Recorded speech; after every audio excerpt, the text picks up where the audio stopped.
love stories. Kung kayo ay bubuo ng pamilya, dapat ay magkasama kayo ng iyong kapareha sa hirap at sarap. Hindi yung sa hirap mo lang siya gustong makasama at sa sarap ay maghahanap ka na ng iba. Ikaw kabarangay, gaano ka ba kaloyal sa iyong kinakasama? Dear Papa Dudut, may mga tao na todo-todo magmahal. Yung bang binansagan na silang martir dahil hindi nila magawang bitawan at iwanan yung taong iniibig nila. Pero sila rin yung mga tao na matiisin at mapagpasensya.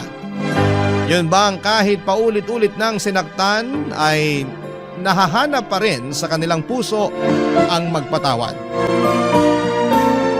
Hanggang ngayon ay naniniwala pa rin ako na kahit kailan ay hindi kahinaan ang magmahal. Bago po ang lahat ay tawagin niyo na lamang po ako sa pangalang Lala, 33 years old, taga Sariaya, Quezon. Pero dati ako nagtatrabaho at tumira sa Pasig. Programa ninyo, Papa Dudut, ang tumulong sa akin upang magkaroon ng libangan o mga panahong huminto na ako sa pagtatrabaho dahil nagkaanak na kami ni Roy. Nagkakilala kami taong 2019 noong nag-factory worker ako sa pinagtatrabahuhan niya, kung saan delivery truck driver naman siya. Tulad ng ibang love story ay mabilis kaming nagkapalagayan ng loob. At dahil pareho naman kaming single ay naging madali sa aming mapalapit sa isa't isa. Noong nabuntis ako ay tinira niya ako sa bahay ng nanay sedes niya. Pangako sa akin ni Roy na pag-iipunan niya ang pambukod namin. Umasa ako sa sinabi niya pero nagtatlong taong gulang na lamang ang anak namin ay hindi pa rin kami nakaalis sa poder ng nanay niya, Papa Dudut.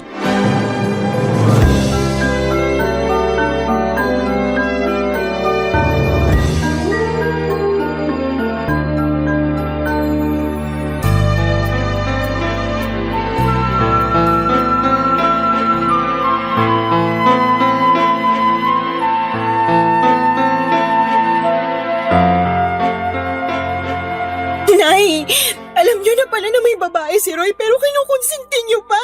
Ha? Ano konsinti ka dyan? Kilala niyo yung tinutukoy ko.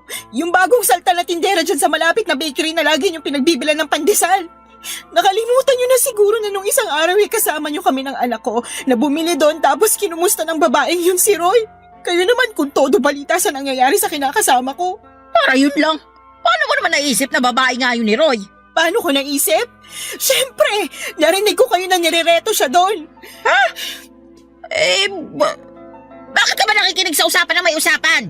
Huwag niyo na pong ibahin ang usapan. Hey! Oo, sige na. Babae nga ng anak ko yung tindera dun sa bakery. Sinasabi ko na nga ba? Pwede ba? Huwag kang matungol dyan na para kang baka. O may ano pang isipin ng mga kapitbahay natin? Isipin na nila kung anong gusto nilang isipin. Wala akong pakialam. Naku, kahit kailan talaga wala kang hiyain, no? Bakit? Kayo ba meron nun? Ano sinabi mo? Bastos ka! Kayo po yung mas bastos. Pag hindi talaga ako nakapagpigil, masasabunutan kita, Lala. Alam mo yung ugali mong ganyan? Yan yung dahilan kung bakit ayaw sa'yo ng anak ko. Kaya di na ako magtataka kung pinagpalit ka niya sa iba. Hindi naman ako magkakaganito kung hindi dahil sa anak nyo. Yan, yung pagiging maingay mo at palingkera yung madalas reklamo ni Roy sa akin. Yan po bang sumbong sa inyo ni Roy? Oo, lagi na lang malungkot yung anak kong yon. Mukhang depressed lagi kasi inaaway mo raw. Hindi totoo yan. Nag-iimbento lang siya. Ay, ginawa mo pa talagang sinungaling ang anak ko. Sinungaling naman po talaga yung anak nyo. Kanino pa ba siya magmamana? Eh di sa inyo rin na nanay niya. Aba, sumusobra ka na talaga, ha?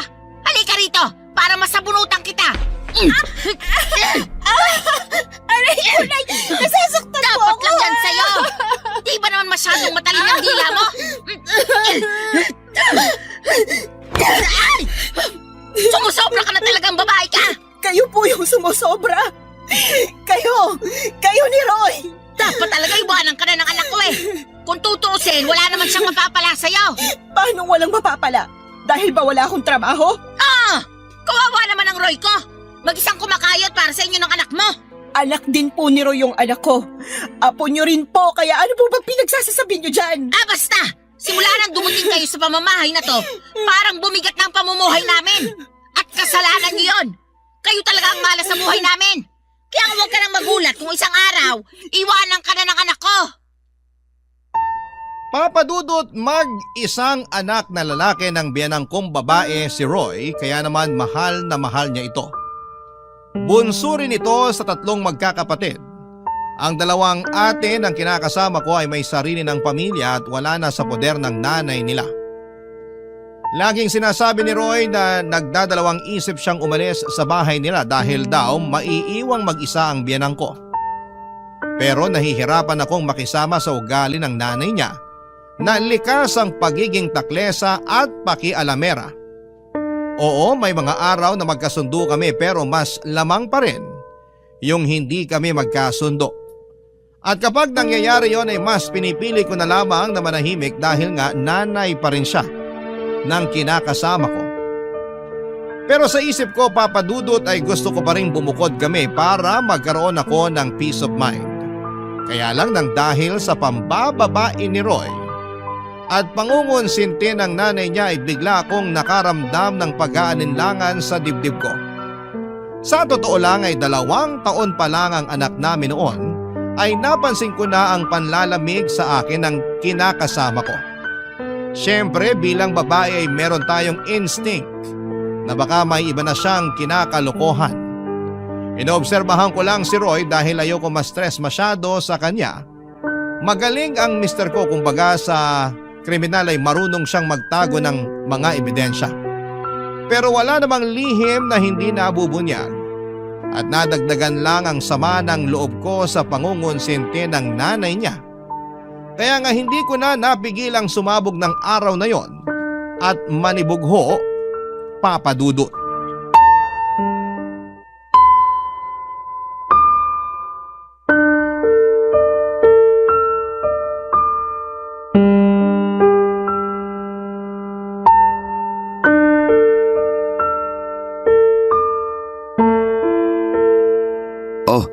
Yan lang sinweldo namin.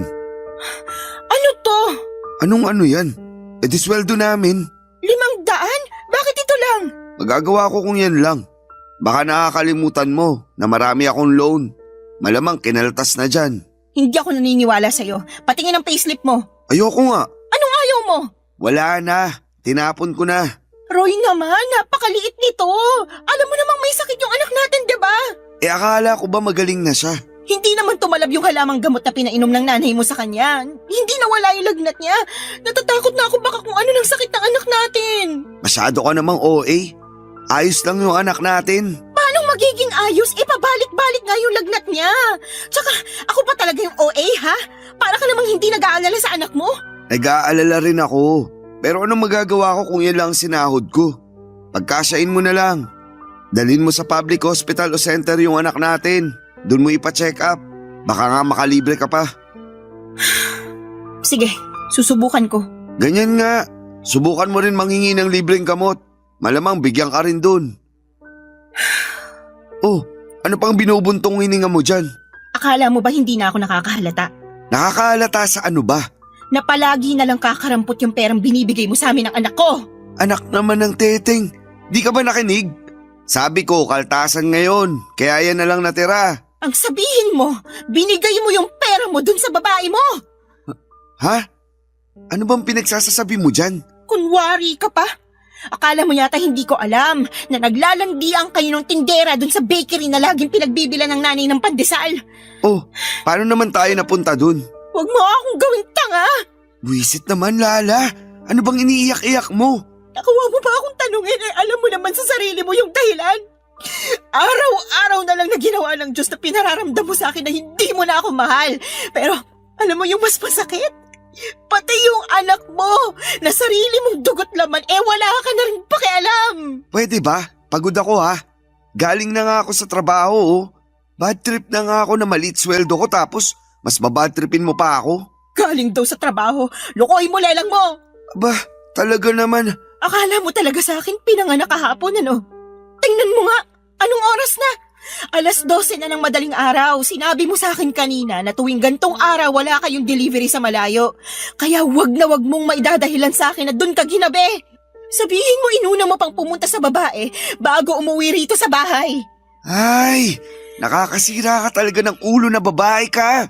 Dami mong alam. Dami mong satsat. Bakit? Dahil ba 500 lang binigay ko sa'yo? Isa na rin yun sa mga dahilan. Ewan ko sa'yo. Buti pa matutulog na ako. Taga, hindi pa tayo tapos mag-usap, Roy. Ayaw na kitang kausap. Kainis ka. Ikaw pa talaga may ganang mainis? Malamang. Pagod na nga yung tao tapos sinermonan mo pa. Di ka na lang magpasalamat, may inabot ako sa'yo. Meron pa naman tayong makakain hanggang sa susunod na sweldo ko. Masyado ka lang talagang mapaghanap.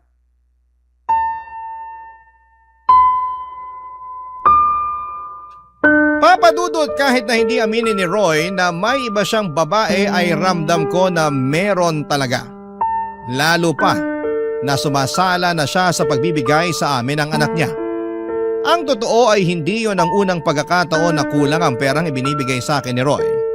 Maraming beses na, pero ewan ko ba sa sarili ko kung bakit mas pinili kong manahimik ng mga panahong yon. Pakiramdam ko tuloy ay nasanay na lamang si Roy kaya paulit-ulit na niyang ginagawa.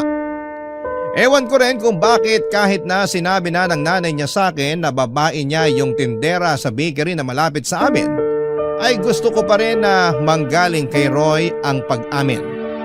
Bagay na hindi naman niya ginawa, Papadudot. Sobrang sakit sa dibdib nang naging pagtatalo namin ng gabing yon. Hindi ko rin naman siya pinatulog kahit nagsabi na siyang pagod na siya. Dahil gusto ko siyang umamin sa akin na may babae nga siya. Kaya naman lumabas na lamang siya sa kwarto at narinig kong nagsumbong siya sa nanay niya, Papadudot. Pagkalipas ng ilang minuto ay kinatok ako sa kwarto ng biyenan ko at tinawag palabas. Noong nasa sala na kami ay doon niya ako sinermonan. Marami siyang sinabi na mga masasakit at hindi maganda sa akin, Papadudot. Halimbawa na noon ay masyado raw akong mapaghanap samantalang hindi naman ako ang nagtatrabaho. Sinabi rin niya na kung totoong may pinagkakagasosang ibang babae si Roy ay kasalanan ko naman daw dahil hindi na ako kaakit-akit sa paningin ng asawa ko. Ininsulto na naman niya ang katawan ko na masyado raw mataba kaya nagawa akong ipagpalit, Papadudot. Barangay Love Stories. Barangay Love Stories. Papadudot, akala ko ay kaya kong patawarin si Roy sa pambababae niya. Ang akala ko ay magagawa kong magpakamartir alang-alang sa binuo naming pamilya. Ang akala ko ay kaya kong isantabi na may kahati kami sa kanya pero hindi pala. Nasusuka ako sa isiping may sinisiping siyang iba bukod sa akin at nagagalit ako dahil wala siyang pakialam sa amin ng anak niya. Paulit-ulit niya akong tinatarantado. Alam din ng mga dati naming katrabaho at malapit kong kaibigan sa factory ang pagiging malapit ni Roy sa mga babae. Since hindi na ako nagtatrabaho doon ay sila ang nagbabalita sa akin kapag may kinakalokohang babae ang kinakasama ko. Ilang beses na rin nila akong ni-real talk na hiwalayan ko na si Roy pero hindi ko pa kaya. Dahil nga sa ayokong masira ang pamilya namin. Bukod doon ay ayoko ring lumaking walang kinikilalang tatay ang aming anak, Papadudot.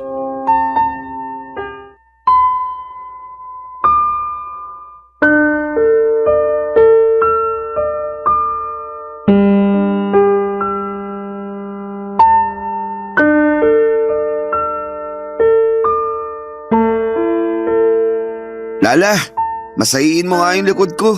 Sakit na eh. Busy ako. Anong busy? Tulog naman anak natin. Ano pa bang gagawin mo? Marami. Magsasampay pa ako ng mga damit natin. Akala ko naman tapos ka na maglaba. Hindi pa. Kasi pinakain ko pa't pinatulog yung anak natin. Mabuti sana kung tinutulungan mo ko kaso hindi naman. Pagod ako. 6 na araw kaya ako nagtrabaho. Ngayon na nga lang day off ko, patutulungin mo pa ako sa'yo sa paglalaba. Oh, edi sana ikaw na lang muna nagpakain sa anak natin. Sana tapos na ako sa pagsasampay. Bakit ko gagawin yun? Pagod nga ako. At trabaho ng mga babae yun. Alam mo ikaw? Oh, ano na naman? Wala. Balik na ako sa pagsasampay. Sandali lang. Masayin mo muna likod ko. Hindi ka ba nakakaintindi? Magsasampay pa nga ako ng mga labahan natin.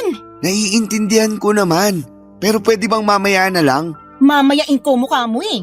Bakit ka ba ganyan? Ano bakit ako ganito? Nakuha mo pa magtanong? Hindi mo ba halatang napapagod na ako? Kaya nga mamaya ka na magsampay. Masayin mo muna ako. Wow ha? Akala ko naman pagpapahingahin mo ko. Yun pala uutusan mo lang din ako. Yan talagang ugali mo yung ayaw ko eh. Reklamador. Tapos magtataka ka kung bakit nagawa kong tumingin sa ibang babae. Ano sinabi mo? Sabi ko, reklamador ka. Kung ako reklamador, ano ka pa? Tsaka kapal din ang apog mong sabihin na kasalanan ko kung bakit ka tumingin sa ibang babae. Oh, edi inamin mo rin sa akin na may iba ka nga. Akala ko alam mo na. Bintang ka pa nga ng bintang sa akin nun. Hindi bintang yon. Inamin mo na nga, di ba? Ibig sabihin totoo. Oo, naisip ko lang na wala na akong dapat itago pa. Saka di naman tayo kasal eh. May karapatan akong tumingin sa iba kasi wala naman akong pananagutan sa'yo. Ano? Naririnig mo ba yung sarili mo? Walang pananagutan sa akin eh, may anak tayo, Roy! Oo, pero magkakaanak na rin kami ni... Ano sinabi mo? Pwede bang kumalma ka muna? Nakakagulat ka naman eh. Bigla-bigla kang sumisigaw. Ay ko! Bakit ka ba nangahampas? Tanong-tanong ka pa eh, kulang pa nga yung pangahampas ko sa'yo. Tsaka kapal na mukha mong sabihin sa akin na nabuntis mo yung kabit mo. Nakakadiri ka. Ano sa palagi mo dapat na maging reaksyon ko, ha? Matuwa ako? Magpa-party ako at ipaglatag ka ng red carpet kasi magkakaanak na kayo ng kalantari mo? Hindi naman, pero... Alam mo, ayoko na. Ha? Anong ayaw mo na? Ayoko na ng ganitong buhay kasama ka. Pagod na ako kung alam mo lang. Hindi ito yung klase ng pagod na madadaan sa tulog. Papahinga, wasak na ako dahil sa ginagawa mo sa akin. Kung makapagmalaki ka pa, na kaya ka tumingin sa iba ay dahil sa pagiging reklamador ko, kapal mo talaga, Roy. Saan ka pupunta? Wala ka na doon. Basta, aalis na kami ng anak mo sa pamamahay na to. Lala naman, huwag mo naman gawin sa akin to. Bakit hindi? Hindi mo naman na kami mahal eh. Saka sabi mo magkakaanak na kayo ng babae mo. Eh di doon ka na. Congratulations sa inyo ah. Uy, seryoso ba talaga yan? Iiwanan niyo ako ng anak natin? Correction, anak ko lang. Simula sa araw na to, hindi mo na sa anak. Hindi ka na niya tatay. Hindi mo na rin ako live-in partner dahil tapos na tayo.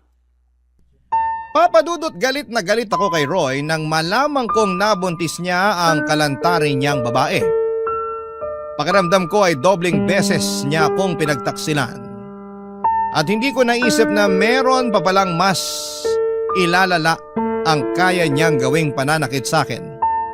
Ang sama-sama niya, Papadudot. Durog na durog ako ng mga panahong yon at iyak ako ng iyak, pero alam ko na wala na rin naman akong magagawa pa. Yun ang naging hudyat para magkalakas ako ng loob na makipaghiwalay kay Roy. Alam ko na mas priority talaga niya ang pambababae niya kesa sa amin ang anak niya, Papadudot. Ilang taong ko ring pinagtiisan ang hindi pagiging mabuting padre de pamilya at provider ni Roy. Dagdagan pa ng pangungonsinti ng nanay niya na sobrang perpekto sa mga ginagawang kabalbalan ni Roy, Papadudot. Ayoko na. Pagod na ako. Sinagad na ni Roy ang pasensya ko kaya naman mabilis akong nag-alsa baluta ng araw na yon at umuwi kami ng anak ko sa bahay ng Mama Berta ko na nasa Quezon Province. Buti na lamang kahit paano ay may naitabi akong perang pamasahe pero kinapos pa rin yon. Kaya nagpasundo na lamang ako kay Mama sa terminal ng bus, Papadudot.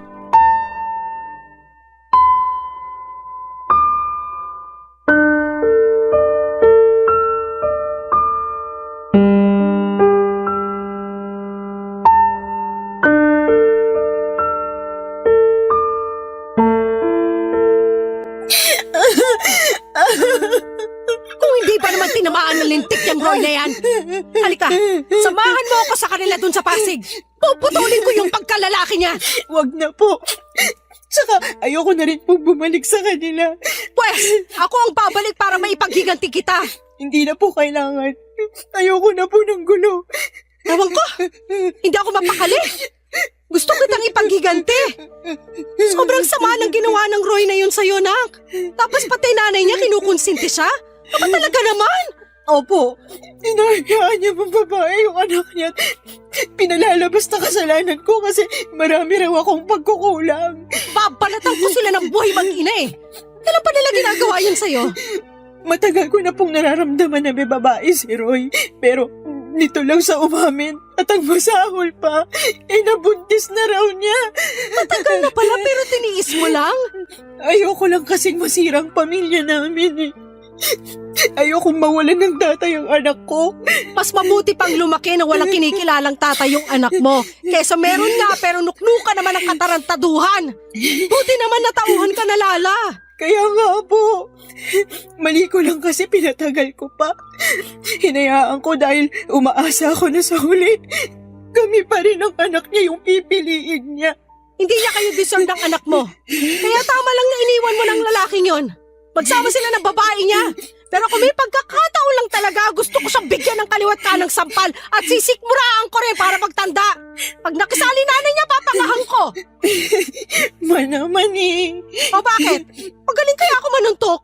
Alam ko po, pero hindi na kailangan. Sabi ko nga po, ayoko na bumalik sa kanila. Karma na lang po bahala na maghiganti para sa amin ng anak ko. Sa bagay, naniniwala pa naman ako dyan sa karma. Yung bang kapag gumawa ka ng masama, doble o triple na masamang karma rin babalik sa'yo? Buti na lang talaga naisipan mo ng hiwalayan ng manlolokong yun. At umuwi kayo rito ng apo ko. Kasi welcome naman kayo rito sa bahay. Salamat, Ma. At sorry din dahil ang tanga-tanga ko. Dapat noon ko pa ginawa na makipaghiwalay kay Roy. Hindi na sana ako nasaktan ng gusto. Hayaan mo na. Nangyari na eh. Tsaka sabi mo ayaw mo namang masirang pamilya nyo. Ayaw mong mawalan ng tatay yung anak nyo. Ibig sabihin, nilaban mo. Pero si Roy talaga yung may diferensya rito. Kulang yata sa bakuna yung taong yun eh. Pareho sila ng nanay niya may pagkasintu-sinturin. Pag naligaw talaga yun dito sa Quezon, makakatikim yun sa akin ng suntok sa muka. Paawat na po kayo. Hindi ko lang matanggap na ginano nilang kaisa-isang anak ko. Yun ay kinagagalit ko. Sana naiintindihan mo.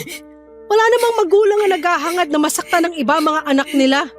Naiintindihan ko po kayo. Kaya lang bilang anak, ayoko naman na mapahamak kayo sa kagustuhan yung maipaghiganti ako laban sa kanila sakaling mag-cross ulit yung landas namin. Pero sana, wag na talaga kahit kailan. Sana nga. Naniniwala naman ako sa'yo na kaya mong itaguyod ang anak mo eh. Kakayanin ko po. Oo naman. Malakas ka. Matapang kang babae. Ako kaya nanay mo.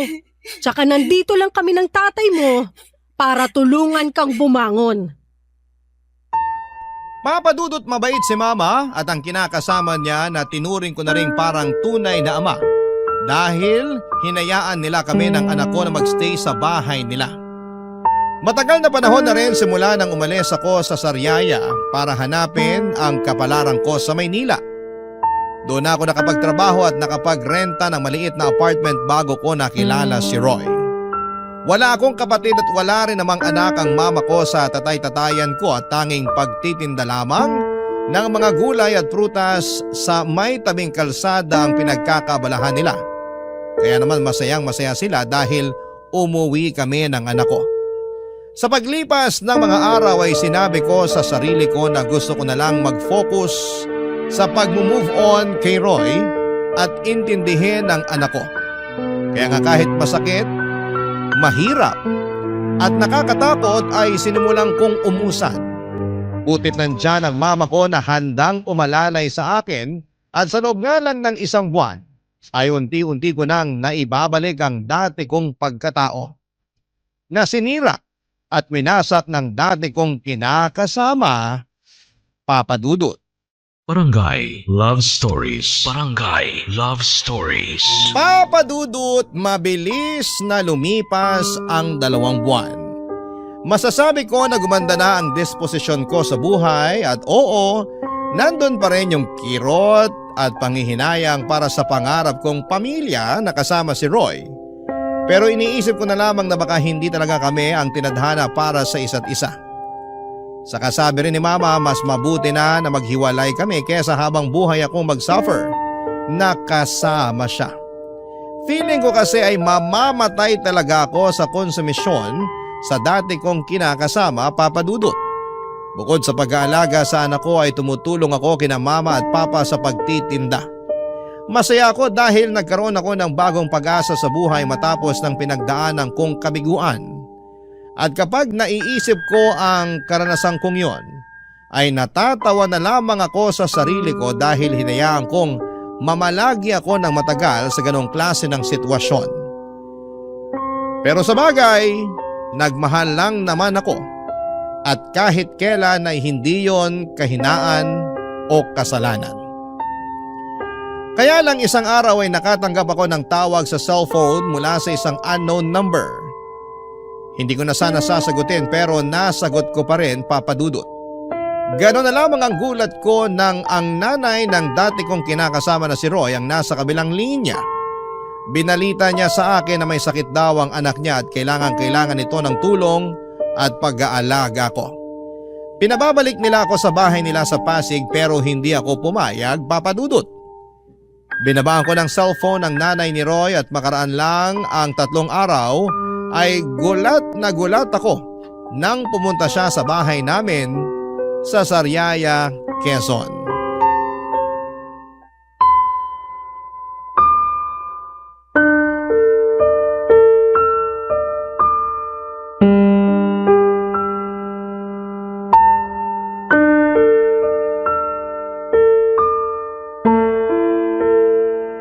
Nay, tuloy po muna kayo. Kala ko hindi mo na ako papapasukin dito sa bahay niyo. Tagal mo akong tinitignan sa harap ng pinto eh. Pasensya na po, nagulat lang ako. Siguro hindi mo akalain na makikita kita, no? Ganun na nga po. Maupo po muna kayo, ikukuha ko yun ng juice. Ay, hindi na kailangan. Wala rin naman akong planong magtagal pa rito sa bahay niyo. Lala, may bisita ka pala? Ay ma, kayo pala. Ikaw ang nanay ni Lala? Oo. Eh ikaw, sino ka? Ako si Sedes, nanay ni Roy. Roy? Yung manloloko? Hinay-hinay ka sa pananalita mo tungkol sa anak ko, ha? Ikaw ang maghinay-hinay. Baka nakakalimutan mo nasa pamamahay kita. Ay, talaga naman. Lala, pagsabihan mo nga yung nanay mo, sabihin mo, matutong rumispeto. Opo. Wow! Ako pa pala ang walang respeto rito, Sedes. Baka nakakalimutan mong ikaw at ang magaling mong anak ang hindi rumispeto sa anak kong si Lala. Akala mo ba hindi ko alam ang panloloko ng anak mo sa anak ko? At pati na rin pangungunsinti mo sa kalokohan ng Roy na yon. Ha? Ano sinasabi mo? Ma, huwag niyo na pong awayin si Nanay Sedes. Anong magawain na isa tong malakas ang loob pumarito sa bahay natin? Ano bang ginagawa mo rito, ha? Ano? Ito kasing anak mo si Lala. Kausap ko lang nung nakaraan sa cellphone. Pero binabaan ako ng tawag. Buti na lang alam ng anak ko kung saan yung bahay nyo. Kaya pumunta na ako. O bakit ka pumunta rito? Gusto ko lang pabalikin si Lala sa bahay namin. Kailangan siya ng anak ko. Ano ka mo? Tama ba yung narinig ko? Oo! Di pa naman siguro mahina ang pandinig mo, no? Hindi pa. At malakas pa rin ako manuntok. Mama naman, huwag niyo na pong patulan si Nanay Sedes. Eh nakakapikon yung matandang yan eh. Lakas na loob pumunta rito sabihin bumalik ka na rin sa kanila? Aba sinuswerte lang? Nay, diba? Sinabi ko na po na ayoko nang bumalik sa bahay niyo. Ayoko nang makita si Roy. Tapos na kami simula nang mabuntis niya yung babae niya. Nandun na tayo, pero may sakit yung anak ko. Kailangan ka niya. Hindi po akong kailangan niya. Doktor ang kailangan niya kung may sakit siya. Tumpak! Pampira naman, no, Lala? Hindi ka ba talaga magpapakiusapan? Hinahanap ka nga ng anak ko. Ang gusto niya, alagaan mo siya. Parang wala kayong pinagsamahan ng anak ko, ah. Bakit ako? Nasaan yung babaeng nabuntis niya? Doon siya magpaalaga, hindi sa akin. Tungkol sa bagay na yan, wala na. Hiwalay na sila matapos makuna ng babae. Kaya nga nagkasakit si Roy kasi nagluluksa siya sa namatay niyang anak. Oh, di ba? Ang bilis ng karma talaga. Ma, please, wag na po kayo magsalita dyan. Kaya ko na to. Sorry po, Nay Sedes. Pero, hindi ako tagapag-alaga ng anak niyo. Oo, nakakalungkot yun nangyari sa baby nila ng babae niya. Pero labas na po ako doon. Hiwalay na kami ni Roy, tapos na kami. Wala na rin akong responsibilidad sa kanya. Papadudot galit na galit ang nanay ko na pinaalis ang nanay ni Roy sa bahay namin. Pero syempre naawa pa rin ako sa kanya dahil magulang lang din siya. Na nag-aalala sa kanyang anak, kaya lang ay desidido na akong hindi bumalik sa bahay nila para alagaan ang dati kong kinakasama. Tama na kami ni Roy at hiwalay na kami. At hindi rin naman ganong kadaling kalimutan ang mga ginawa niya sa akin pati na rin ang nanay niya. Sa isip ko ay napaka-unfair nila kasi pag sa hirap ako ang gustong kasama. Pero kapag sa sarap ay iba. Nakakagalit at alam kong hindi ko yon deserve. Kaya nga pinagdasal ko na lamang na sana'y gumaling si Roy sa kanyang karamdaman pero wala na akong plano na bumalik sa buhay niya. Masaya na ako kasama ang anak ko at ang mga tao na totoong nagmamahal at nagpapahalaga sa akin. Mabilis na lumipas sa mga araw at paulit-ulit pa rin akong tinetext ng nanay ni Roy na puntahan ko siya sa bahay nila para alagaan si Roy. Kesyo, hinahanap daw ako ng anak niya pero wala na akong pakialam pa. Kinatagalan ay tumigil na rin si Nanay Sede sa pagte-text sa akin. Siguro ay nagsawa na din o di kaya ay tinanggap na lamang niya ang desisyon ko. Nagdaan pa ang 1 buwan at lumuwas ako noon sa Pasig para magninang sa binyag ng anak ng dati kong katrabaho. Noong nasa bahay nila kami pagkatapos ng binyagan sa simbahan, nagulat ako kasi nandun si Roy na bigla na lang daw pumunta dahil sigurado raw siya na pupunta ako.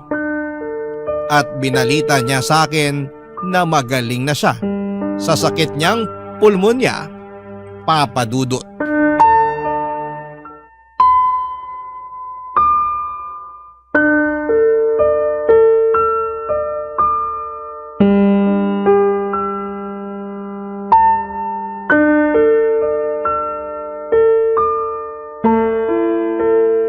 Alam mo, panira ka ng araw eh.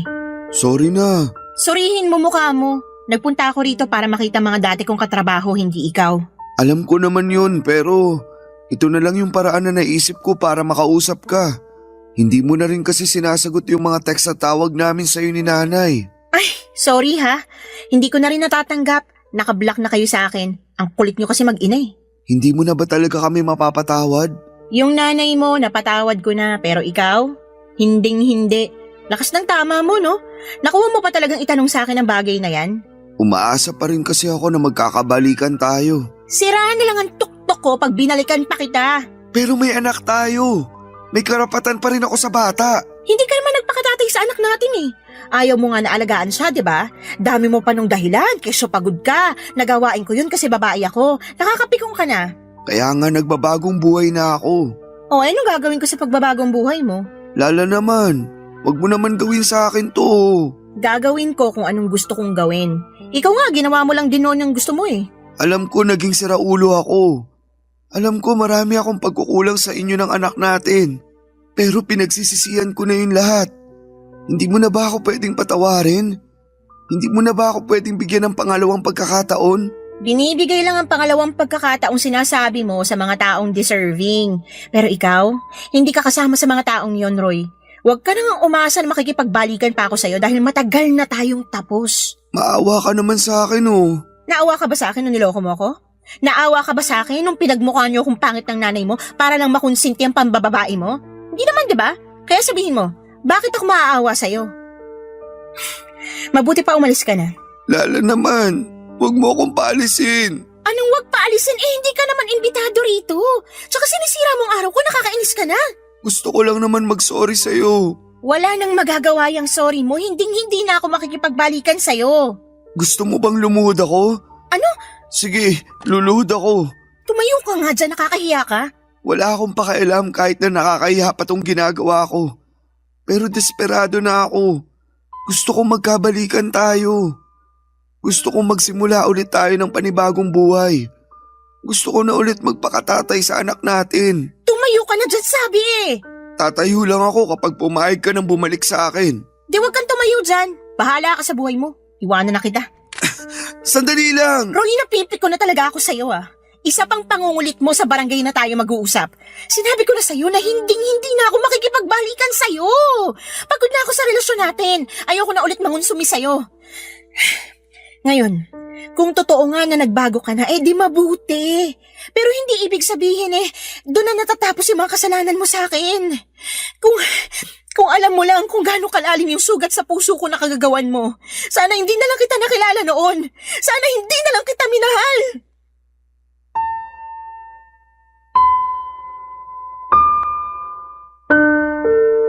Papadudot, kitang-kita ko ang matinding lungkot sa mga mata ni Roy nang marinig ang mga sinabi ko. Pero wala na akong pakialam pa.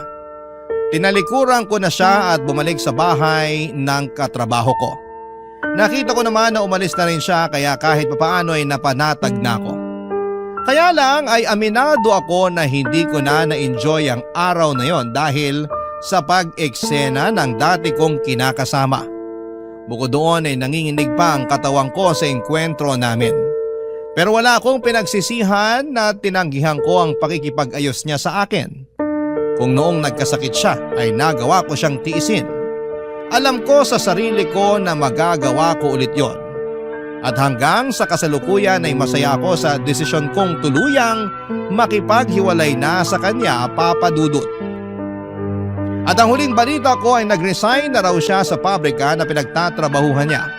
At hindi ko na alam kung ano na ang nangyari sa buhay niya. Basta sa ngayon ay focus na lamang ako sa sarili ko at sa aking anak. Maraming salamat po, Papa Dudut, sakaling mapili po ninyong basahin ang istorya ng buhay ko. Sana po'y kinapulutan po ito ng aral at inspirasyon ng mga kabarangay natin na huwag manatili sa mapang-abusong relasyon. Matuto tayong piliin ang ating sarili. Huwag tayong magpakamartir. God bless po sa inyong istasyon and more power, Papa Dudut. Ang inyong forever kapuso at kabarangay, Lala. Barangay Love Stories. Barangay Love Stories. Anong say mo sa Barangay Love Stories na ito? Pagkwentuhan natin sa comment section yan. Nagustuhan ng iyong napakinggan? Ituloy yan via live stream sa www.gmanetwork.com/radio.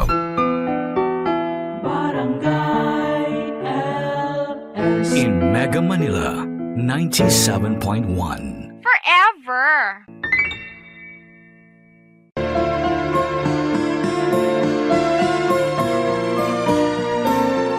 Walang pinipiling kasarian ang pag-ibig.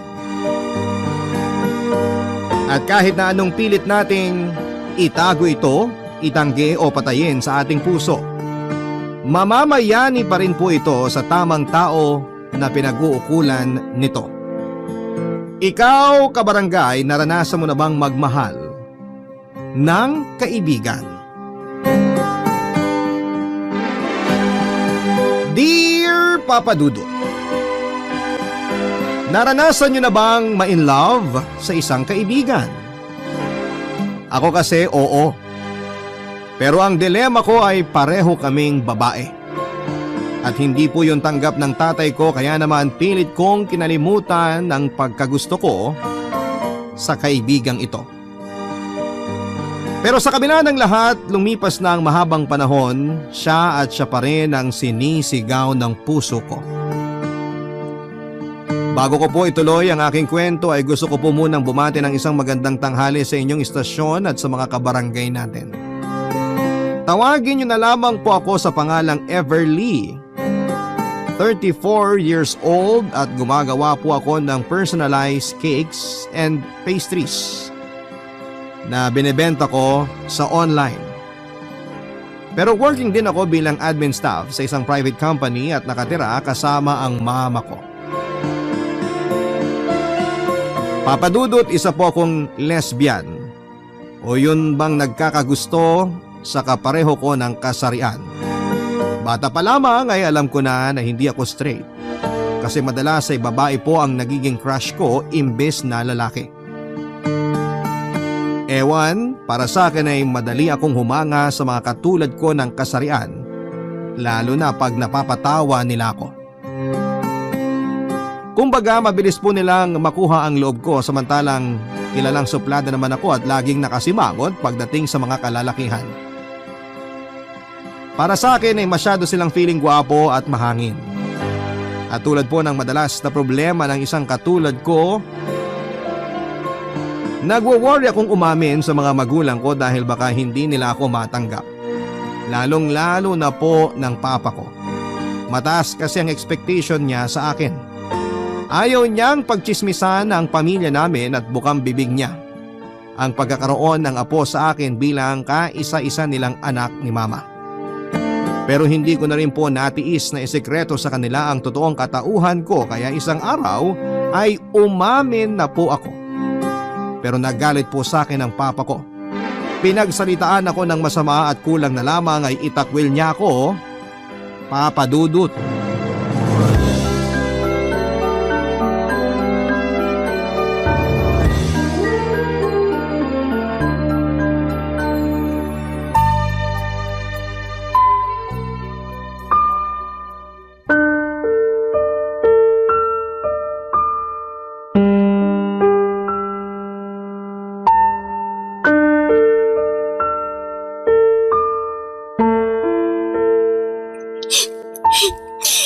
Ma, bakit naman ganun po si Papa?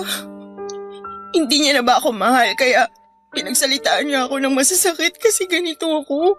Everly, mahal ka ng papa mo. Siguro nagulat lang siya sa sinabi mo kaya ganun ang reaksyon niya. Nagulat? Pero sinabihan niya ako na salot sa lipunan at abnormal. Tama po ba yun? Anak niya ako. Kung totoong mahal niya ako, hindi niya ako tatawagin ng ganun kahit na nagulat lang siya o ano, Ma. Anak, hindi mo masisisi ang papa mo. Ikaw lang ang kaisa-isa naming anak tapos babae ka pa. Umaasa siya na magkakaroon ng apo sa'yo pero paano mangyayari yun kung babae rin ang gusto mo? Pag-aasawa na lang po ba at pagkakaroon ng anak ang gusto niyong gawin ko sa buhay ko? Kasi kung oo, sana hindi niyo na lang ako pinanganak sa mundo. Pati ba naman po sa bagay na yun, gusto niyong masunod kayo buong buhay ko wala akong ginawa kundi sundin ang gusto niyo. Sa kurso na kinuha ko, sa university na pinapasukan ko, sa lahat. Naging masunuring anak po ako sa inyo ni Papa pero lahat yun wala nang silbi kasi hindi ako straight. Parang ang unfair naman nun, Mama. Naiintindihan ko ang nararamdaman mo anak pero katulad ng papa mo, nagulat rin ako. Hindi ko lang kayang sabihin sa iyo mga sinabi niya kasi anak kita. Sana po naisip din ni Papa yan. Kasi parang nakalimutan niyang anak niya ako. Bigyan mo lang ng time ang papa mo na matanggap ang sinabi mo. Malay mo, ma-realize niya na mali ang mga sinabi niyang masasakit sa iyo at matanggap ka rin niya sa dulo. Ako ba, Ma? Tanggap mo? Tanggap kita kasi anak kita. Kahit pagbali-baligtarin mo ang mundo, ikaw pa rin ang Everly ko. Thank you, Ma. Kasi kahit papano napanatag po ang kalooban ko. Sa totoo lang, nagdadalawang isip ako kung sasabihin ko ba sa inyo ni Papa kasi ayaw ko kayong ma-disappoint sa akin Pero hindi ko po kayang magsanungaling sa inyo lalo mga magulang ko kayo. Kahit naman po ganito ko na hindi straight na babae, ako pa rin po ang anak nyo na pwede nyong ipagmalaki sa mga kumari at kumpare nyo. Pangako, hindi ko po kayo bibiguin ni Papa kasi mag-aaral po ako ng mabuti at hindi ako gagawa ng bagay na ikakasira ng pangalan ng pamilya natin sa ibang tao. Ang gusto ko lang po, itanggapin niyo ako kasi malaking bagay yun para sa mga katulad ko. Huwag kang mag-alala. Kakausapin ko ang papa mo. Kung kailangan siyang sermonan para magising siya sa katotohanan, gagawin ko. Kasi kahit ako nasaktan din sa mga sinabi niya sa'yo. Tama ka naman anak. Na hindi sa lahat ng pagkakataon ay didiktahan ka namin sa mga gusto mo at sa pagkatao mo kasi may sarili ka ng isip. Magulang kami, oo. Pero nandito lang kami para gabayan ka na hindi mahulog sa kasamaan. Pasensya ka na rin sa amin kasi hanggang ngayon nakatali pa rin kami sa lumang tradisyon tungkol sa ang mga kababaihan ay para lang sa mga kalalakihan. Alam namin ng papa mo na moderno na ang panahon at marami na ring nagbago. Siguro kailangan lang naming lawakan ang isip namin at pangunawa tungkol sa mga ganitong bagay. Kung kaya ko lang pong pigilan ang pagkakagusto ko sa kapwa ko babae, sana ginawa ko na nung una pa lang, Ma. Para hindi na po tayo umabot sa punto na ikakahiya niyo ako ni Papa. Pero hindi po yun ganun kadali. Hindi ko kayang gumising isang araw na normal na ako sa paningin niyo at ng ibang tao. Alam niyo, nung unang beses na na-realize ko na hindi ako straight, natakot po talaga ako. Nalungkot. Pero wala naman po akong ginagawang mali. Hindi po ako suwail sa inyo ni Papa. Hindi ako masamang anak. Nag-aaral po ako ng mabuti at ginagalang ko po kayo bilang mga magulang ko. Ang gusto ko lang naman maging masaya kahit na ano pa po ang pagkatao ko. Yan din naman ang gusto namin ng papa mo sa'yo, ang maging masaya ka. Kaya nga anak, kakausapin ko siya. Ipapaliwanag ko ng mabuti sa papa mo na hindi kasalanan ng pagiging tomboy o bakla. Na hindi napipili ng tao kung kanino siya magkakagusto. At hindi lang sa mga lalaki at babae umiikot ang mundo. Thank you po ulit, Ma. Malaking bagay po sa akin ang mga sinabi niyo. Tingnan niyo, naiiyak na naman po ako. Naku, to talagang anak ko. Pero ayos lang naman na umiyak ka. Basta tumahan ka rin pagkatapos, ha? Opo, Ma. Pwede ko po ba kayong mayakap? Siyempre, halika. Ang laki-laki na ng unika iha ko, oh. Dati baby na baby ka pa. Baby niyo pa rin naman po ako ni Papa kahit na malaki na ako, Ma. At hindi na po yun magbabago. Aba, oo naman. Basta tandaan mo, Everly, mahal na mahal ka namin ng papa mo. Pero mas mahal kita kasi ako ang nagdala sa'yo sa tiyan ko ng 9 na buwan. Kaya sana wag kang mahihiyang magsabi sa mama mo kung may at hindi ka nangaapak ng ibang tao. Maaasahan mong suporta ko bilang nanay mo. Ang swerte ko naman po kasi nagkaroon ako ng mapagmahal na mama na katulad niyo. Mahal na mahal ko rin po kayo ni Papa. At hindi po yun magbabago. Dahil po sa mga nangyari, matagal bago bumalik ang amor sa akin ng papa ko.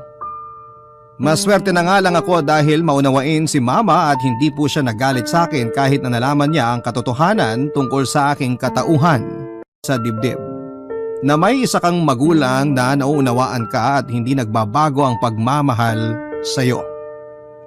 Si mama po ang dahilan kaya kahit may lamat na ang relasyon namin ni papa ay nagpatuloy pa rin ako sa buhay at nagtapos ng pag-aaral.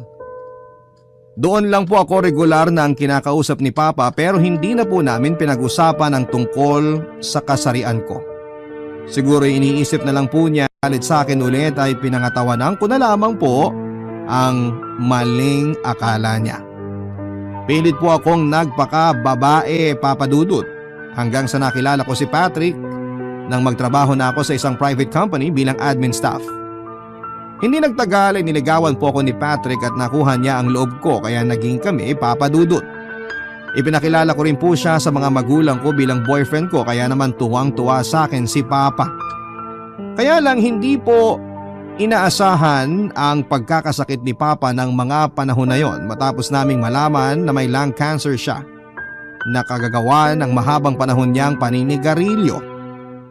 5 buwan lang po ang tinagal ni Papa bago siya bawian ng buhay matapos niyang ma-diagnose. Kaya naman sobrang lungkot po namin ni Mama Papa Dudut. Si Patrick po ang nag-comfort sa akin ng mga panahon na yon. Kaya lalo po ako na-in-love sa boyfriend ko.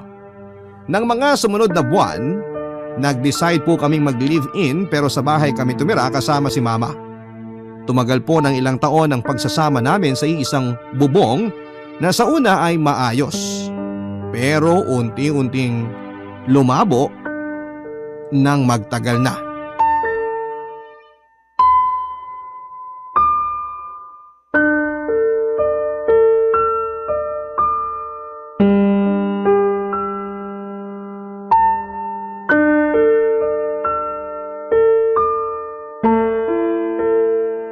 Kailan ka ba nakikialam sa paglabas ko kasama mga barkada ko, Everly? Hindi kita pinakikialaman. Gusto ko lang umuwi ka na kasi baka abutin ka na naman ng madaling araw sa pakikipag-inuman mo sa kanila. Ano naman kung abutin ako ng madaling araw? Wala namang pasok bukas, di ba? Wala nga, pero masama ang pakiramdam mo. Sige nga. Ay nako, yun lang naman pala. Kung umasta ka, akala ko makikipag-meeting tayo si Presidente ng Pilipinas. Anong ayun lang pala? Anniversary natin? Mahalagang okasyon yun para sa atin, di ba? Nakalimutan mo naman na dati-rate. Ikaw ang lagi nagpapaalala sa akin tungkol sa araw na yun, tapos ngayon ikaw tong nakakalimot? At mas inuna mo pa talagang ibang tao kaysa sa akin na girlfriend mo. Ikaw na rin na nagsabi. Girlfriend lang kita. Di naman kita asawa at wala tayong anak para lagi kitang unahin at isipin. Kung bakit kasi hanggang ngayon hindi pa rin ako mabigyan ng anak niyang matres mo kahit na ilang taon na tayo nagsasama sa iisang bubong. Tumatanda na ako, Everly. Gusto ko nang maging tatay. Sa palagay mo, ginusto ko na hindi ka bigyan ng anak? Kung makapagsalita ka, parang yun na lang ang silbi ko sa'yo ah. Ganun na lang ba yun? Paanakan nyo na lang kami mga babae? Di ba? Kaya nga kayo may matres para magdala ng sanggol na magiging anak naming mga lalaki. Kung nagre-reklamo ka, sana hindi ka na lang babae. Buwisit ka. Ano? Ulitin mo nga yung sinabi mo? Buwisit ako? Walang iya ka! Tigilan mo nga yan! Nasasaktan ako! Baliw ka! Di ka titigil ha? Gusto mo masaktan din? O sige! Yan ang dapat sa'yong babae ka! Masyado ka kasing mapanakit! Ang sama-sama mo, Patrick! Ako pa talagang masama? Gusto mo nagdagang ko pa yung sampal ko sa'yo? Sige! Halika rito! Hindi ka pa manahimik ang ingay-ingay mo! Anak ng lintik! Sige! Lakas mo pa para marinig ng mama mo yung atungal mong siraulo ka! Ano ba kasing problema mo? Bakit mo ba ako sinasaktan? Sino bang unang nanakit sa atin? Ikaw, di ba? Pwes gumaganti lang ako. Yun nga lang, mas masakit ang ganti ko kasi ikaw naman na nauna. Ginagalit mo akong babae ka. Tsaka kailan ka pa kasi naging ganyan ka pakialamera? Pakiramdam ko may bantay ako sa mga ginagawa ko kaya nakakairita lalo eh. Paano hindi kita babantayan? Kung umasta ka, parang wala kang pakialam sa akin at sa nararamdaman ko. Sa una lang talaga kayo magagaling na mga lalaki tapos pag nagtagal na, kakainin nyo na lahat ng mga sinabi nyo magaganda at matatamis. Ganun pala ha? Gusto mo talagang paduguin ko yung bibig mo para makita mo hinahanap mo? Halika! Halika rito! Itiwan mo ko kundi sisigaw ako ng malakas para marinig tayo ni Mama! Nagpakampi ka pa talaga sa nanay mo! Kung paguntugin ko kaya kayo pareho! Ano? Bastos ka! Hindi mo na nirespetong nanay ko? Ay nako! Dami mo na namang sinasabi! Nakakairita ka na talaga! Mabuti pa matulog na tayo! Pero ayokong tumabi sa'yo kasi nakakabwisit ka! Ikaw pa talagang may ganang mabwisit sa ating dalawa. Tumahimik ka na! Baka gusto mong sa sahig matulog! Di ka nalang magpasalamat, ako na itong mag-a-adjust! Isa pang biro mo, pepekto sa nakitang baliw ka! Napaka nito! Sarap sipain! Kung bakit kasi ang malas ko sa'yo kumpara sa mga asawa at kinakasama ng mga barkada ko. Mababait na, maasikaso pa. Ikaw, bungangera!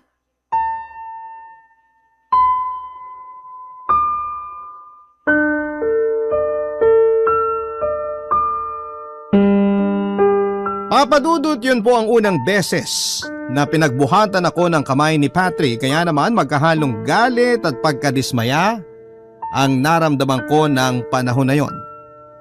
Galit kasi hindi ko lubos akalain na sa kanya pa ako makakatikim na iba siya sa mga lalaking nakakarelasyon ng mga kasamahan namin sa opisina na walang ginawa kundi ang kastiguhin ang mga asawa at live-in partner nila. Pero totoo rin po ang sabi-sabi na pagmahal mo, titiisin mo. Sabihan nyo na akong marupok, tanga, loka-loka pero hindi ko po sinabi kay mama kung ano ang dahilan kung bakit may pasa ako sa labi noon matapos po itong paputukin ng sampal ni Patrick. Basta ang sabi ko lang ay nadisgrasya ako. Tumama sa kung saan kaya nagkasugat. Bukod doon ay inisip ko rin po na nasa impluwensya ng alak si Patrick kaya nga niya nagawa sa akin yon, papadudot. Kaso hindi po nagsorry ang live-in partner ko kinabukasan matapos niyang mahimasmasan. Bagay na kinasama ng loob ko. Sa katunayan, sinabi niya sa akin na kasalanan ko kung bakit niya ako nasaktan noon. Kung hindi raw ako naging pakialamera at madaldal na parabang inahing manok na putak ng putak, hindi ako makakatikim sa kanya. Dinamdam ko po yun pero kalaunan ay nawala na lamang. Inisip ko kasi na baka tama siya na kasalanan ko Kaya naman papadudot, simula noon ay hindi ko na po kinokontra si Patrick sa mga bagay na gusto niyang gawin. Para lang hindi na maulit pa ang pananakit niya sa akin. Barangay Love Stories. Barangay Love Stories. Namin ni Patrick ay unti-unti ko po siyang nakikilala, papadudot. Ibang-iba na po siya sa lalaking minahal ko kasi naging bayolente at abusado na po siya, lalo na kapag nakakainom. Nagdaan ng ilang buwan, sa wakas ay nabuntis na po ako ni Patrick at dahil masela ng kondisyon ko ay nag-decide akong umalis sa pinagtatrabahuhan namin. O pa rin po ako na naging sanhi. Lalo pong nagalit sa akin si Patrick at nawala ang amor niya dahil sa pagkamatay ng anak namin, kahit na paulit-ulit kong sinasabi sa kanya na hindi ko naman po yun ginusto. May punto po na nanlamig na si Patrick sa akin at hindi po ako tanga para wag isipin na may iba na siya. Sa kabila ng lahat ay nagbulag-bulagan at nagbingi-bingihan ako, papadudot. Kasi akala ng mama ko ay maayos ang pagsasama naming dalawa. Sa halip ay nag-focus na lamang po ako sa ibang bagay tulad ng panonood sa social media at kung paano gumawa ng cake na hindi kalaunan ay nagamit kong pangnegosyo. Hindi naman po ako makapag-apply ng trabaho kasi napakasiloso ni Patrick. Kaya para may kaunting kita ay nagtinda na lamang po ako ng cake at pastries online. Isang araw, nag-grocery po ako ay aksidente kong nakita doon si Beatrice Obea, ang kaibigang tinutukoy ko noong nasa college kami, na siya ring first love ko. Pagka-graduate namin noon ay nag-abroad na po si Bea kaya naman matagal din kaming hindi nagkita, papadudot.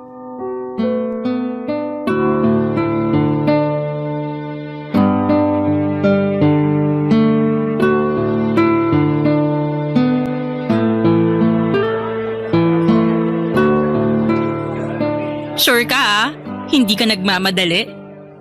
Oo. Hindi naman. Tsaka wala naman akong gagawin masyado sa bahay kaya ayos lang na dumito muna tayo.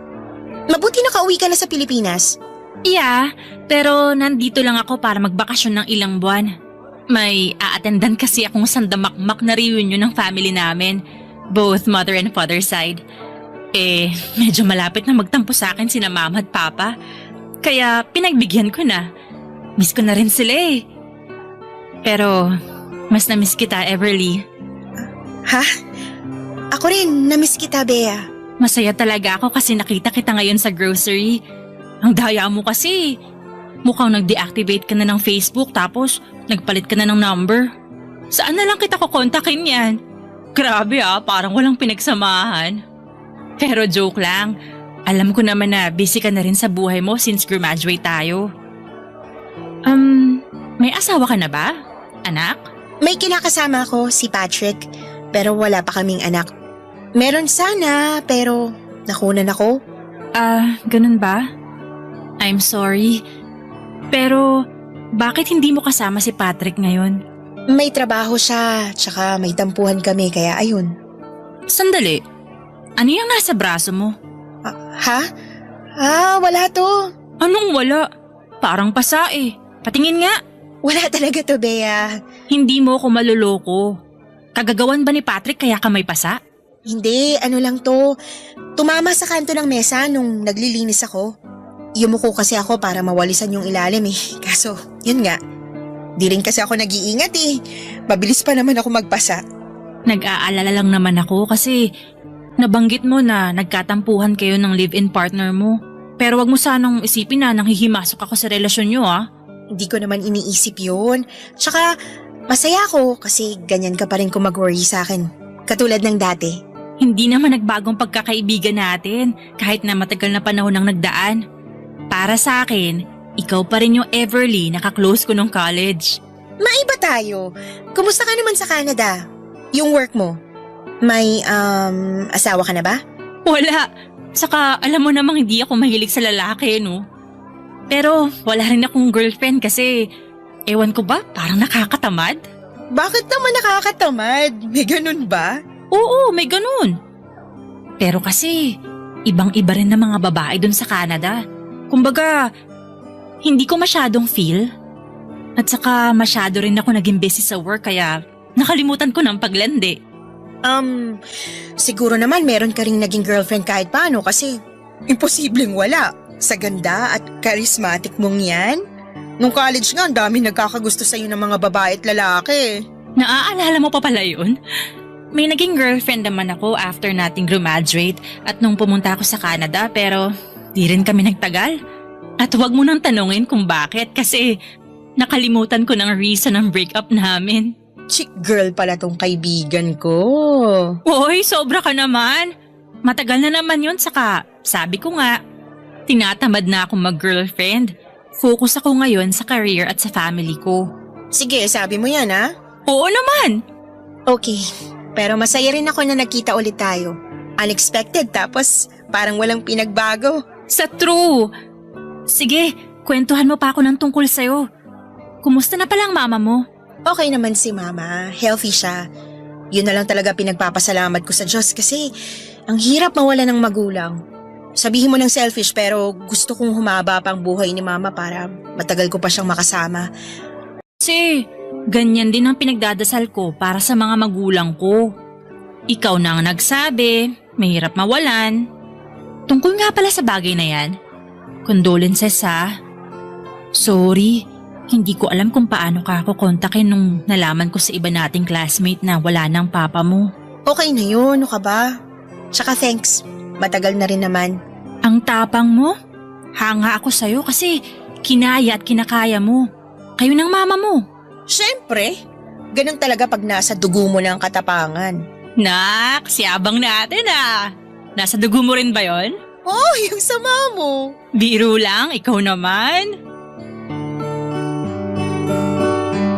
Sa totoo lang ay nahihiya po ako kay Bea kasi ako po ang nag-decide na huwag nang makipag-communicate sa kanya noon para maiwasan ang paglala ng feelings ko. Bukod doon ay ayaw ko na pong magkatampuhan kami ni Papa kaya ginamit kong paraan ng pag-alis niya sa Pilipinas upang tuluyang kalimutan siya. Classmate at kaibigan ko po si Bea, maganda, matalino at out and proud na lesbian po siya. Kabaligtaran ko Papa Dudut kaya naman inggit na inggit po ako sa kanya kasi tanggap siya at mahal ng sarili niyang pamilya. At noong nagkita nga kami ay doon ko napatunayan na hindi pa po tuluyang nawawala ang nararamdaman ko para sa kanya. Pero alam kong mali na palawigin ko pa yon dahil may karelasyon ako. Kaya naman sinantabi ko ang pagkagusto ko para kay Bea. Sa kabila ng lahat ay hindi po nagbago ang turingan namin sa isa't isa kahit na nagdaan ang mahabang panahon. Kung close kami noon bilang magkaibigan, mas naging close pa po kami matapos naming magkita. Sinabi niya sa akin na nasa Pilipinas lamang siya para magbakasyon at masaya siya dahil nagkita kami. Sa katunayan, nagsimula na kaming mag-usap ni Bea sa chat at sa kanya po ako humingi ng relationship advice, Papa Dudut, matapos kong ma-open up ang mga gusot sa relasyon namin ni Patrick. Pero hindi po kasama doon ang pananakit niya dahil ayokong maging masama sa mata ng iba ang live-in partner ko. Kaso kasabay nito ay lumala pa po ang pang-aabuso sa akin ni Patrick. Dumalas na po ang pamimisikal niya sa akin, Papa Dudut, na may kasamang masasakit na salita.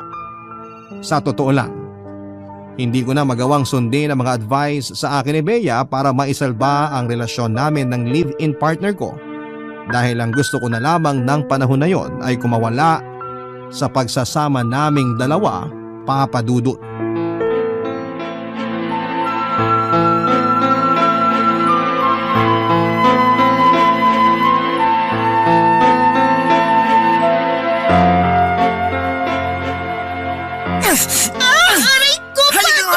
Babae ka? Bitiwan mo nga Dapat sa'yo ako! binubunot ang buhok! Ang harot-harot mo! Nasasaktan ako, si Raulo ka! Masasaktan ka talaga kasi ang landi-landi mo! Hindi ka ba naman karengking eh? Bakit ka di-display dyan sa labas tapos maririnig ko pang sinisipulan ka ng mga lalaki dyan sa kanto? Hoy, Patrick! Anong ginagawa mo sa anak ko? Bitiwan mo kasi, Everly! Huwag mong masaktan-saktan ang anak ko, demonyo ka! Ako pa talaga ang demonyo ha? Tinanong niyo na ba yung anak niyo kung anong kasalanan niya? Kaya ako siya nasasaktan ngayon? Sige, tanungin niyo para malaman niyo. Kahit na ano pang kasalanan ni Everly, wala ka pa rin karapatang pagbuhatan siya ng kamay. Kalalaki mong tao tapos pumapatol ka sa babae. Anong klaseng tao ka? Anak, ayos ka lang ba? Saan ang masakit? Ay nako, hindi ka lang haliparot, madrama ka pa. Sige, magpaawa ka sa nanay mo. Tumahimik ka na, Patrick! Wala akong ginagawang masama sa'yo. Masyado ka lang ilusyonado. Tsaka hindi ko naman kontrolado ang ugali ng mga tao sa labas Hindi ko intensyong kunin ang atensyon nila kaya wala kang karapatang pagbintangan ako ng malandi o haliparot. Ang kapal ng mukha mo. Sa ating dalawa, ikaw nga tong harap-harapan kong mambabae. Ano ba pinagsasabi mo? Alam mo, wag mo sa akin ibalik yung katarantaduhan mo Ikaw ang tarantado! Akala mo ba ganun ako kainutil? Akala mo, hindi ko ramdam na kaya ka nanlalamig sa akin kasi meron ng ibang nagpapainit sa'yo? Hindi lang ako umiimik, Patrick. Kasi akala ko magbabago ka pero umasa lang ako sa wala. Huwag mo nang subukang magkaila kasi marami akong hawak na ebidensya. Doon pa lang sa polo shirt mo na may lipstick, alam kong may iba ka na. Sige, itanggi mo. Isasaksak ko yun sa baga mo. Di ka makapagsalita kasi totoo. Ang sama-sama mong tao. Pinagkatiwalaan kita, pero niloko mo ako. Ano ba? Tigilan mo yan, Everly! Baka kung ano magawa ko sa'yo, lintik ka! Sasaktan mo ko? Sige! Gawin mo para mapapulis kitang hudas ka. Daig mo pa si Satanas sa kaimoralan mo. Naturingan kang may karelasyong tao pero kung sino-sinong kinakalantari mo. Mangilabot ka nga. Hindi ka man lang ba nakakaramdam ng konsensya habang kinakama mong babae mo? Hindi mo na ako naisip tapos ang kapal ng mukha mo pagbintangan ako niloloko ka. Ano naman sa'yo kung meron nga akong iba? Hindi na ako masaya kasama ka Wala ka ng kwenta! Anak naman na lintik na babae ka! Kulang pa yan sa lahat-lahat. Akala mo siguro hindi ako gaganti? Namumuro ka na sa akin Nakakarami ka na! Halika rito! Bitiwan mo ko, nasasaktan ako, Patrick! Yan na ang gusto ko! Ang masaktan ka, katulad ng pananakit mo sa akin! Akala mo kung sino ka Baka nakakalimutan mo! Ako pa rin ang lalaki sa ating dalawa! Bitiwan mo ang anak Tapos sa'yo tinuturuan ng leksyon! Kanina ka po matanda ka Masyado kang pakayamera! Magnanay nga kayo! Pareho kayong buwisit! Hayop ka talaga! Saktan mo na ako pero wag mong itatamay ang mama ko! Everly! Ibaba mo yung kutsilyo! Hindi ko to ibababa kasi itatarak ko to dyan sa leeg mo pag hindi ka pa lumaya sa bahay namin ngayon din! Baka naman pwede ba natin pag-usapan to? Akin yung patalim! Baka madulas pa yan sa kamay mo! Kapal talaga ng mukha mo! Umalis ka na sabi habang may natitira pa akong katinoan sa ulo! Tapos na tayo! Ayoko nang makisama sa tulad mo!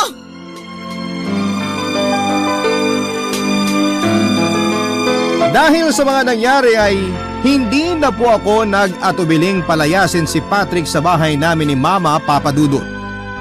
Kung ako po matitiis kong saktan niya pero masakit sa akin na makitang pinagbuhatan niya ng kamay ang nanay ko. Para po siyang walang respeto sa babae at matanda. Kaya bago pa may mangyaring masama sa aming mag-ina, ay tinapos ko na ang araw na yon ang pakikipagrelasyon namin sa bawat isa. Nakipaghiwalay na po ako kay Patrick Papadudut at si Bea po ang naging karamay ko ng panahon na yon. Nagsilbi po siyang mabuting kaibigan sa akin na lagi kong iniiyakan sa tuwing naaalala ko ang sakit mentally and physically na iniwan sa akin ni Patrick. Pero sinubukan ko pa rin pong tumayo sa sarili kong mga paa at hindi palaging umasa kay Bea. Naganap po ako ng trabaho at maswerte naman dahil nakapasok akong muli sa isang private company bilang executive assistant. Kaso'y naging masasakitin po si Mama Papa Dudut. Dumalas po ng dumalas na sinusumpong siya ng asma na dahilan kung bakit pabalik-balik kami sa ospital. May isang beses na nilalagnat pa siya, sinisipon at inuubo. Kaya naman na-confine siya ng ilang araw. Nang mga panahon na yon ay hindi po nawala si Bea sa tabi ko. Lagi rin siyang dumadalaw kay Mama sa ospital kaya naman kinagiliwan siya ng mama ko. Ang totoo ay thankful po ako kay Bea dahil Hindi ko naramdamang mag-isa ako. Noong meron akong mabigat na pinagdadaanan sa buhay, Papa Dudut, siya ang naging kaagapay ko sa lahat ng panahon. Barangay Love Stories. Barangay Love Stories. Hindi nagtagal ay nakalabas na po sa ospital si Mama, kaya naman tuwang-tuwa ako. Tapos ay hindi pa rin po tumigil si Bea sa pagkumusta sa mama ko kahit na nakauwi na kami sa bahay namin.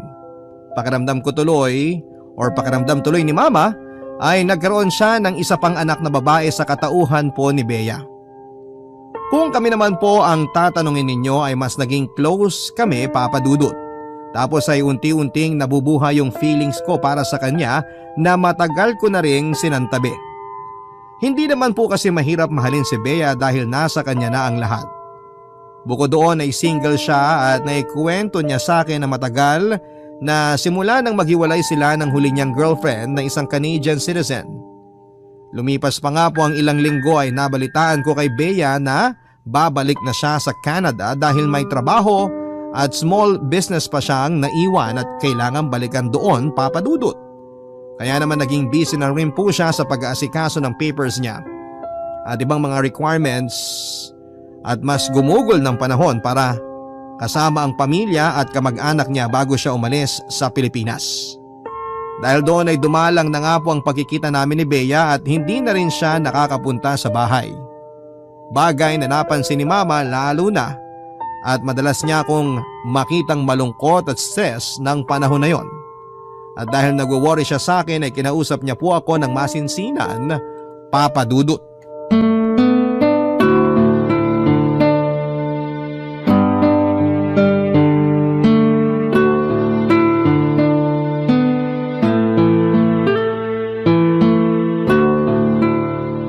Nak, bakit parang hindi na dumadalaw dito sa bahay si Bea? Namimiss ko na siya kamo. Baka naman pag may oras siya, pwede siyang pumunta rito para may pagluto ko siya ng paborito niyang ginataang bilo-bilo at biko. Grabe, Ma. Buti pa si Bea ipagluluto niyo. Paano po ako? Ako kaya ang anak niyo sa aming dalawa. Tignan mo to, nagtampo na. Ano ba kasing gusto mo? Sabihin mo at ipagluluto kita. Di ka naman kasi nagsasabi ng gusto mong kainin dahil masyado kang busy sa trabaho. Kumakain ka pa ba? Oo naman po, Ma. Kung di ako kakain, baka magkasakit naman ako. Mahirap na. Papapagastos pa tayo. Mabuti na yung sigurado. Sigurado po. Oh, ba't parang malungkot ka? Hindi po Imagination niyo lang yun. Ginawa mo pa talaga akong ilusyonada. Ano ba kasi yan, Nak? Napapansin ko na ang tamlay-tamlay mo. May sakit ka ba? Baka meron tapos hindi mo lang sinasabi sa akin. Ako, anak. Mama naman, wala po akong sakit. Ayos lang po ako. Pagod lang ako sa trabaho kaya siguro ganito tapos walang Bea. Mama! Ay nako, sa akin mo pa talaga susubukang itanggi. Halatang halata kaya na close kayo sa isa't isa. Natural lang yun kasi kaibigan ko po si Bea since college. Kaibigan lang ba talaga? Hindi kasi yun ang nararamdaman ko. At wag mo nang subukang magkaila kasi nanay mo ko. Ramdam kita. May gusto ka kay Bea, no? Po? Wala po. Naku naman. Opo. Meron nga po pero wag na lang kayo maingay O bakit naman? Kasi mas mabuti na yun tsaka aalis na rin si Bea. Babalik na siya sa Canada. Kaya ba hindi siya bumibisita rito? Opo. Busy siya sa pag-aayos ng papers niya at pakikipag-bonding sa family niya. Hayaan na lang po natin, Ma. Bakit nga ayaw mong ipaalam sa kanya ang nararamdaman mo? Single ka naman. Single rin si Bea. Hindi naman po ganun kadali yun, Ma. Sinabi sa akin ni Bea na hindi pakikipagrelasyon ang focus niya kundi career at pamilya. Ayaw kong gawing komplikado ang lahat kung aaminin ko ang feelings ko sa kanya kasi natatakot din ako na baka may magbago sa pagkakaibigan namin. Ayoko pong masira kung ano man ang relasyong meron kami ni Bea pag umamin ako sa kanya tapos hindi kami pareho ng nararamdaman. Naiintindihan naman kita, pero sa nakikita ko may espesyal na pagtingin din sa iyo ang batang yon, anak. Hindi ako bulag. Halata kaya pag magkasama kayo? Ma, naman eh. Huwag niyo na po akong paasahin. Hindi kita pinapaasa. Yun talaga ang napapansin ko. Ang totoo, Ma, matagal ko na pong gusto si Bea. Siya ang first love ko since college. O bakit naman ngayon mo lang to sinabi? Ayoko pong madismaya pa kayo ni Papa sa akin, kaya kahit hindi ko gusto, pinilit kong kalimutan ang feelings ko sa kanya. Gusto ko rin po kasing bumalik yung trato sa akin ni Papa bago ako umamin sa inyo na hindi ako straight, Ma. Sakto, pagka-graduate namin, pumunta sa Canada si Bea. Tapos, nakilala ko naman si Patrick. Anak, pasensya ka na kung kinailangan mong isakripisyo ang sarili mong kaligayahan para sa amin ng papa mo, ha? Huwag na po kayong humingi ng sorry, Ma. Kasi tapos na po yun. Tsaka, minahal ko naman po si Patrick. Pero niloko niya lang ako, tapos sinaktan din niya kayo. Hinding-hindi ko po siya mapapatawad. Pero iniisip ko po ngayon na meron din akong pagkukulang. Siguro, kung hindi nawala yung baby namin, baka hindi siya maghahanap ng ibang babae. Mali pa rin na ng babae siya porque hindi kayo pinagkalooban ng anak Everly. Kung ako ang tatanungin mo, malungkot ako na nagkahiwalay kayo. Pero may bahagi sa puso ko na masaya kasi nakawala ka na sa piling niya. Hindi ka dapat magkaroon ng kinakasama ng mapanakit at manluloko. Siguro langit na lang talaga ang nagdesisyon na paghiwalayin kayo. Anak, ilang buwan na rin naman yun. Sa nakikita ko umuusad ka na. Unti-unti mo nang naibabalik ang sarili mo. Malaking bagay din na nandyan si Bea para alalayan ka. Kaya naman ngayon na nabubuhay yung damdamin mo para sa kanya, bakit ka natatakot na sabihin sa kanya yun? Malay mo, tama ako na gusto ka rin niya. Tapos pinalagpas mo lang ulit ang pagkakataon.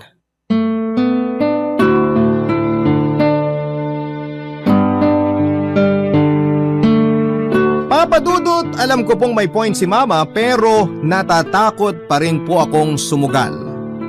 Paano kung sa pag-amin ko ay masira ang pagkakaibigan namin ni Bea? Oo, wala naman kaming pananagutan sa ibang tao kasi pareho kaming single. Pero ewan, may parte sa akin na gusto na lamang kimkimin ulit ang nararamdaman ko para sa kaibigan ko at meron namang nagsasabing aminin ko na po ito.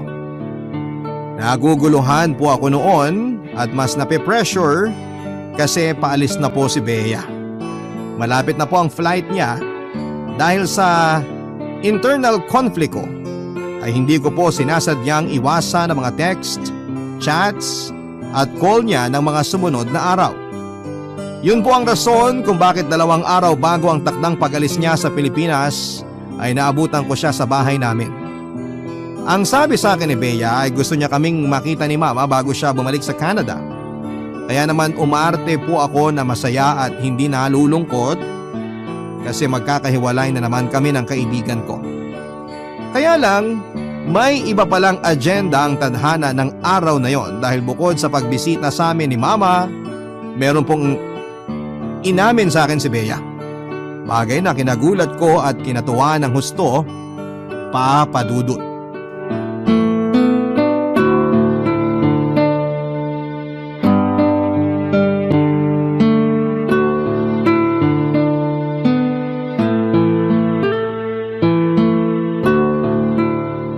Grabe, mamimiss ko talaga si Mama pag bumalik na ako sa Canada.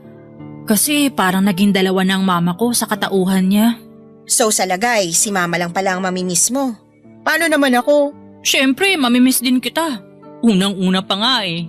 Wow naman. Sige, sabi mo yan. Everly, may problema ba tayo? Ha? Anong problema natin? Sagutin mo na lang kasi ako. Wala tayong problema, ikaw talaga. Overthinker yan. Hindi mo ako masisisi. Bigla mo na lang hindi sinagot ang mga call and text ko.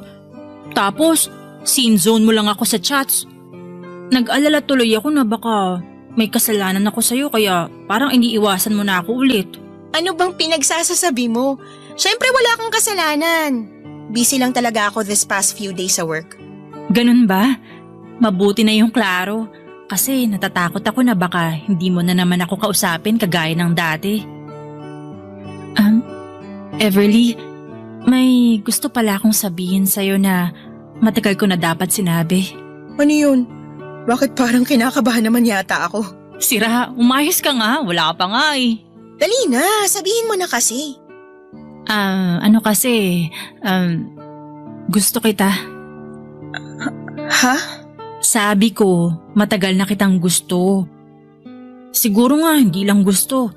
Kasi matagal na kitang mahal simula pa nung nasa college tayo.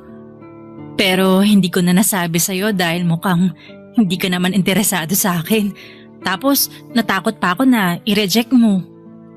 Mas hindi ko kakayanin na iwasan mo ko o pandirihan kaya hindi na ako sumugal. Tapos akala ko nung nagpunta ako sa ibang bansa at nawalan tayo ng communication, akala ko nawala na rin ang feelings ko sa'yo pero nagkamali ako. Nung nagkita ulit tayo, naramdaman ko ulit yung damdamin na matagal ko nang sinantabi. Pero dahil may kinakasama ka na, nirespeto ko yun. Inisip ko na siguro hanggang pagkakaibigan lang talagang papel ko sa buhay mo. Pero ngayon na pwede na may tsansa na, naisip kong sumubok. Hindi ko alam kung sa ginawa kong to may pag-asa ako pero mas hindi ko nakakayaning umalis ng Pilipinas nang hindi mo nalalamang mahal kita. Bea, sigurado ka ba sa mga sinasabi mo? Baka mamaya nagbibiro ka lang. Naku, isusumbong kita kay mama. Ang haba ng mga sinabi ko tapos iisipin mo nagbibiro lang ako? Siyempre hindi. Pero natatandaan ko sinabi mo na hindi pakikipagrelasyon ang priority mo kundi career at pamilya. Sinabi ko lang yun para hindi ako magmukhang nasasaktan nung nalaman kong may kinakasama ka na. Pero totoo rin naman na pagkatapos namin maghiwalay ng ex ko, hindi na ako nag-abalang makipagrelasyon sa iba kasi wala sa lugar na yun ang puso ko. Nandito sa Pilipinas. Nasa'yo. Alam kong corny pakinggan pero masayang masaya talaga ako na nakita tayo ulit. Masaya rin ako na nagkita ulit tayo.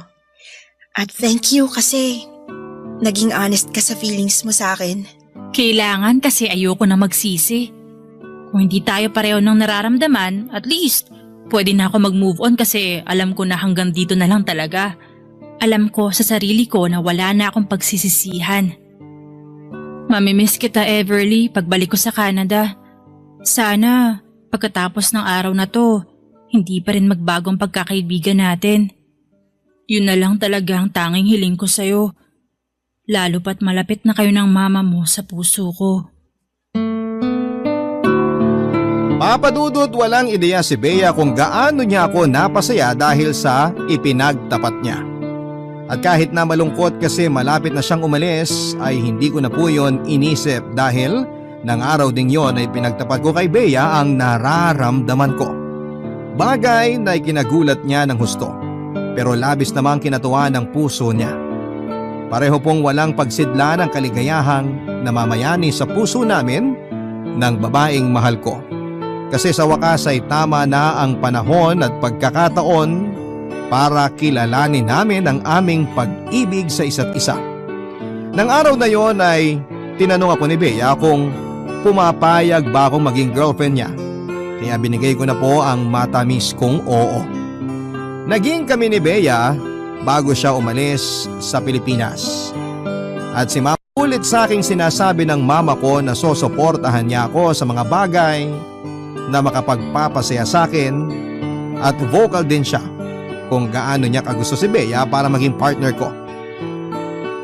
Papadudot naging long distance po ang relationship namin ni Bea ng ilang taon bago siya nakapagbakasyon ulit sa Pilipinas.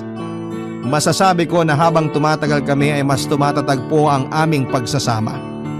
Ang sarap po pala sa pakiramdam kapag suportado ka ng partner mo at kasama mo siya na bumuo ng mga pangarap ninyo.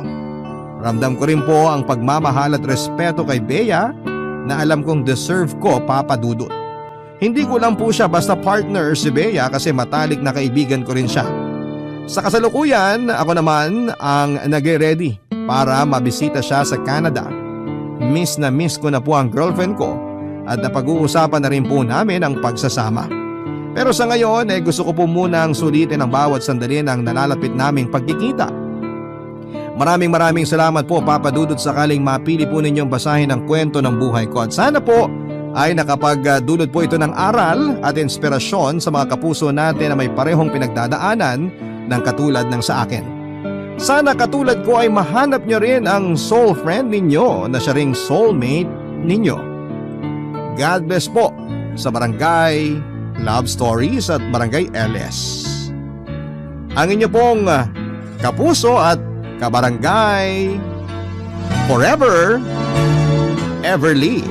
Nagustuhan ng iyong napakinggan? Ituloy yan via live stream sa www.gmanetwork.com/radio. Barangay LS 97.1 Forever!